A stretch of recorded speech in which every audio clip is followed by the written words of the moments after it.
ਤੇ ਅੱਡੀ ਚੋਟੀ ਦਾ ਜ਼ੋਰ ਲਾ ਦਿੰਦੇ ਆ ਤੇ ਜਿਹੜੇ ਇੱਥੇ ਫਲਸਤੀਨ 'ਚ ਬੱਚੇ ਮਰਦੇ ਨੇ ਪਏ, ਜੋ ਅੱਜ ਪੂਰੀ ਦੁਨੀਆ 'ਚ ਇਨਸਾਨੀਅਤ ਨਾਲ ਹੋ ਰਿਹਾ ਹੈ, ਉਹਨਾਂ ਨੂੰ ਕੌਣ ਕਰ ਪੁੱਛੇਗਾ?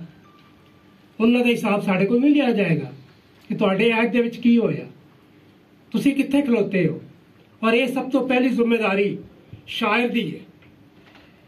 ਸ਼ਾਇਰ ਜਿਹੜਾ ਕਿ ਕਿਸੇ ਵੀ ਮੁਆਸ਼ਰੇ ਦਾ ਸਭ ਤੋਂ ਜ਼ਿਆਦਾ ਆਵਾਜ਼ ਦੇ ਹਵਾਲੇ ਨਾਲ ਤਾਕਤਵਰ ਬੰਦਾ ਹੁੰਦਾ ਹੈ, ਜਿਹੜਾ ਸੂਝ ਦਿੰਦਾ ਹੈ ਆਪਣੇ ਉਹਨਾਂ ਲੋਕਾਂ ਨੂੰ ਜਿਹੜੇ ਉਹਨਾਂ ਲਾਈਨਾਂ ਤੇ ਨਹੀਂ ਸੋਚ ਰਹੇ ਹੁੰਦੇ, ਔਰ ਜਿਹੜੇ ਉਹਨਾਂ ਲਾਈਨਾਂ ਤੇ ਸੋਚ ਰਹੇ ਹੁੰਦੇ ਨੇ ਸਿਰਫ ਸ਼ਾਇਰ ਸੋਚ ਰਹੇ ਹੁੰਦੇ।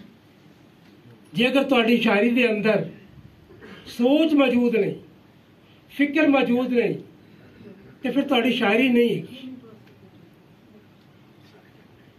ਇਹਦੇ 'ਚ ਬਾਰ-ਬਾਰ ਜਿਹੜਾ ਦੂਸਰਾ ਲਫ਼ਜ਼ ਇਸਤੇਮਾਲ ਹੋਇਆ ਹੋਵੇਗਾ ਹਿੰਮਤ। ਹਿੰਮਤ ਸ਼ਊਰ ਦਿੰਦਾ ਹੈ, ਸੂਝ ਦਿੰਦਾ ਹੈ, ਔਰ ਇਨਸਾਨਾਂ ਨੂੰ ਅੱਗੇ ਵਧਣ ਦਾ ਹੌਸਲਾ ਦਿੰਦਾ ਹੈ। ਅੱਜ ਅਸੀਂ ਜਿੱਥੇ ਖਲੋਤੇ ਹੋਏ ਹਾਂ, ਜਿਹੜੀ ਜਗ੍ਹਾ ਤੇ ਅੱਜ ਸਾਨੂੰ ਤਾਣੇ ਮੇਨੇ ਦਿੱਤੇ ਜਾ ਰਹੇ ਨੇ, ਅੱਜ ਅਸੀਂ ਉਸ ਜਗ੍ਹਾ ਦੇ ਉੱਤੇ ਖਲੋ ਕੇ ਆਪਣੇ ਅੰਦਰ ਝਾਤੀ ਮਾਰੀਏ, ਵੇਖੀਏ ਕਿ ਕੀ ਅਸੀਂ ਉਹ ਹੱਕ ਅਦਾ ਕਰ ਰਹੇ ਹਾਂ। ਅੱਜ ਸਾਡਾ ਇੱਕ ਸ਼ਾਇਰ ਭਰਾ ਜਿਹਨੇ ਸਿਰਫ ਇੰਨਾ ਕਿਹਾ ਸੀ ਕਿ ਸੋਚਿਆ ਜੇ ਨਾ ਜਾਂ ਸੋਚੋਗੇ ਤੇ ਚੁੱਕੇ ਜਾਓਗੇ, ਅੱਜ ਉਹ ਚੁੱਕਿਆ ਗਿਆ ਹੈ।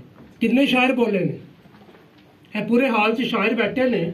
ਮੈਨੂੰ ਦੱਸਣ ਕਿਸੇ ਨੇ ਇੱਕ ਨਜ਼ਮ ਵੀ ਲਿਖੀ ਉਹਦੇ ਉੱਤੇ, ਕਿਸੇ ਨੇ ਇੱਕ ਗੱਲ ਵੀ ਕੀਤੀ ਹੈ? ਨਹੀਂ ਕੀਤੀ। ਇਸ ਵਾਸਤੇ ਕਿ ਅਸੀਂ ਤਸਮੇ ਆ, ਤਸਮੇ ਬੋਲਦੇ ਨਹੀਂ ਹੁੰਦੇ, ਉਹ ਢਿੱਲੇ ਹੋ ਜਾਣ ਤੇ ਜੁੱਤੀ ਖੱਚਕ ਖੱਚਕ ਕਰਦੀ, ਹੋਰ ਕੁਛ ਨਹੀਂ ਕਰਦੀ। ਅਸੀਂ ਤਾਂ ਉਹ ਤਸਮੇ ਆ ਜਿਹੜੇ ਢਿੱਲੇ ਵੀ ਨਹੀਂ ਹੁੰਦੇ, ਕਿਸੇ ਨਾ ਕਿਸੇ ਰੰਗ ਦੇ ਵਿੱਚ ਉਹਨਾਂ ਬੂਟਾਂ ਨੂੰ ਕੱਸੀ ਰੱਖ ਲਿਆ, ਔਰ ਅਸੀਂ ਸਦੀਆਂ ਤੋਂ ਕਰਨੇ ਪਏ, ਕੋਈ ਅੱਜ ਤੋਂ ਨਹੀਂ ਕਰ ਰਿਹਾ। ਸਾਡੀ ਸ਼ਾਇਰੀ ਕੱਲੀ ਗੁਲਫਾਮ ਦੀ ਸ਼ਾਇਰੀ ਨਹੀਂ। ਜੇ ਮੈਂ ਵੀ ਸ਼ਾਇਰੀ ਕਰ ਰਿਹਾ ਤੇ ਮੇਰੀ ਸ਼ਾਇਰੀ 'ਚ ਵੀ ਉਹੀ ਚੀਜ਼ ਹੈ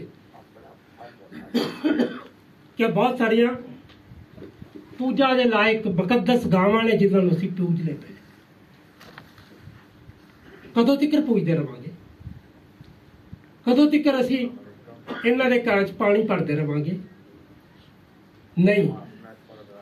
ਜੇ ਅਗਰ ਤੁਹਾਡੇ 'ਚ ਹਿੰਮਤ ਹੈ ਇਨਕਾਰ ਕਰਨ ਦੀ, ਜੇ ਤੁਹਾਡੇ 'ਚ ਹਿੰਮਤ ਹੈ ਸੋਚਣ ਦੀ, ਤੇ ਫਿਰ ਇਹ ਨਾ ਡਰਿਆ ਜੇ ਕਿ ਅਸੀਂ ਚੁੱਕੇ ਜਾਵਾਂਗੇ। ਅਸੀਂ ਫਿਰ ਵੀ ਚੁੱਕੇ ਜਾਵਾਂਗੇ। ਸ਼ੁਕਰੀਆ।